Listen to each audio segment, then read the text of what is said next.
Today, we will learn some vocabulary related to communication. Say these words with your English voice. Broadcast. Broadcast. To broadcast is to send out a program on television, radio, or the internet.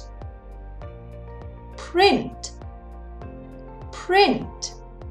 To print is to produce writing or images on paper or other material with a machine. Understand. Understand. To understand is to know why or how something happens or works, or how to do something. Announce. Announce. To announce is to tell people about something officially or with force or confidence. Dictation. Dictation.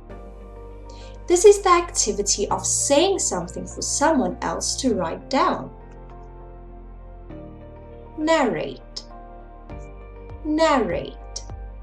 This is to speak and describe events during a play, film, or television program. Distribute. Distribute.